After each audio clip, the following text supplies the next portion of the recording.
Revanth Reddy accidental chief minister అని BRS working president KTR తీవ్ర విమర్శలు చేశారు. ఇప్పటికైనా కేసీఆర్ ను తిట్టుడు బూతులు మాట్లాడడం, తెలంగాణను శాపం పెట్టుడు బంద్ చేయని రేవంత్ రెడ్డిని కేటీఆర్ హెచ్చరించారు. తెలంగాణ భవన్ లో కేటీఆర్ మీడియాతో మాట్లాడారు. తెలంగాణలో సాగునీటి సంక్షోభం మరింత తీవ్ర రూపం దాలుస్తుండగా BRS working president MLA KTR Congress ప్రభుత్వంపై తీవ్ర స్థాయిలో విరుచుకుపడ్డారు. Accidental chief minister Revanth Reddy గారు అడ్డిమారి గుడ్డి దెబ్బలో సీఎం అయిన ఇప్పటికైనా ఈ సొల్లు బంద్ చేయి. తెల్లారు లేస్తే కేసీఆర్ ను తిట్టుడు, రంకెలేసుడు, బూతులు మాట్లాడు, దివాళకోరు మాటలు మాట్లాడు, తెలంగాణను శపించుడు, తెలంగాణను తెల్లారు లేస్తే దూషించుడు బంద్ చేయని చెబుతున్నాం. తెలంగాణ ఒక వ్యాధిగ్రస్తమైన రాష్ట్రం అని మాట్లాడినాం. అందుకే నీవు మూర్ఖుడివి. నీ డిప్యూటీ సీఎం విడుదల చేసిన నివేదికను చదువుకొని బుద్ధి తెచ్చుకో, సిగ్గు తెచ్చుకో అని చెబుతున్నామని కేటీఆర్ సూచించారు.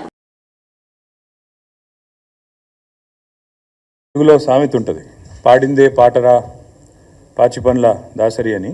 ఒకటే రాగము, ఒకటే పాట, ఒకటే మాట కాంగ్రెస్ ప్రభుత్వం వచ్చిన నాటి నుంచి నేటి వరకు. ముఖ్యమంత్రి రేవంత్ రెడ్డి నుంచి మొదలు పెడితే రాష్ట్రంలో ఉండే ప్రతి కాంగ్రెసు నాయకుడు ఒక ఎజెండా ప్రకారం గోబెల్స్ వారసుల్లాగా ఒకటే ప్రచారం, ఒకటే సొల్లు పురాణం. 15 నెలలుగా అరిగిపోయిన గ్రామ్ఫోన్ రికార్డు లాగా. ఏంటిది? ఒక ఆయన దివాలా తీసిన తెలంగాణ అంటాడు, ఇంకో ఆయన నాశనం అయిపోయిన తెలంగాణ అంటాడు. ముఖ్యమంత్రి అయితే ఇంతకంటే దివాలా కోరు ముఖ్యమంత్రి బహుశా భారతదేశంలో ఎవరు ఉండరు. నా రాష్ట్రం అనారోగ్యం పాలైపోయింది, నా రాష్ట్రానికి క్యాన్సర్ వచ్చింది, ఒక క్యాన్సర్ రోగిలా ఉన్నది అని దివాలా కోరు మాటలు మాట్లాడిన భావదారిద్రపు ముఖ్యమంత్రి బహుశా భారతదేశ చరిత్రలో ఎవరు లేరు, రేవంత్ రెడ్డి గారు తప్ప.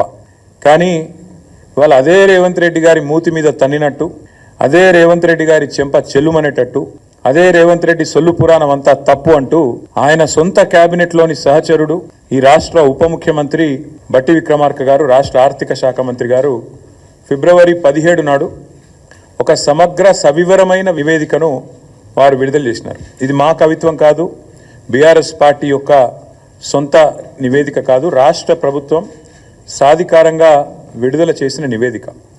Telangana state statistical abstract atlas అని కూడా అంటారు.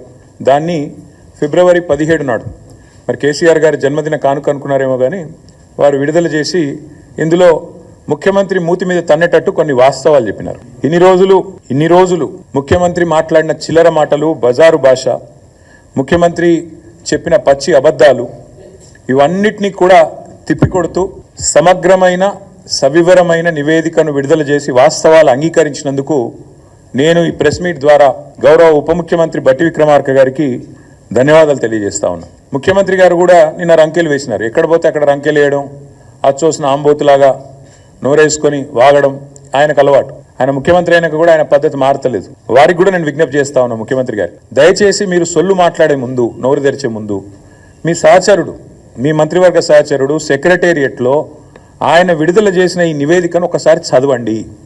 పోనీ చదివే తీరిక, ఓపిక తమరికి లేకపోతే మీ పక్కన పెట్టుకున్న అడ్వైజర్లు ఉన్నారు కదా, 5గురో 6గురో, వాళ్ళతో చెప్పించుకోండి. కనీసం ఒక రిపోర్ట్ తెప్పించుకొని నేను ఏముందో చదువుకోండి.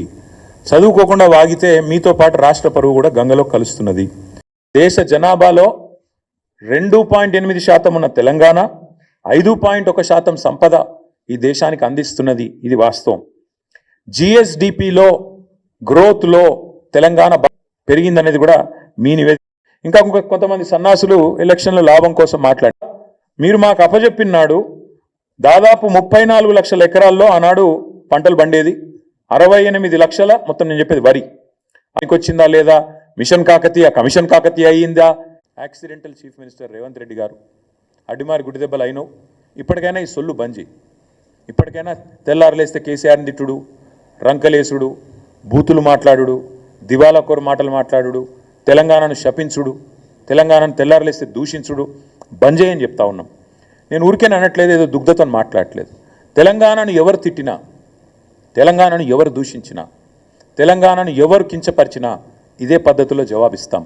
ఎందుకంటే నువ్వు సిగ్గులేనోడివి కాబట్టి, మూర్ఖుడు కాబట్టే తెలంగాణను ఒక క్యాన్సర్ రోగితో పోల్చినావు, తెలంగాణ ఒక వ్యాధిగ్రస్తమైన రాష్ట్రంగా మాట్లాడినావు. అందుకే నేను అంటున్నాను, నువ్వు మూర్ఖుడివి, చదువుకో.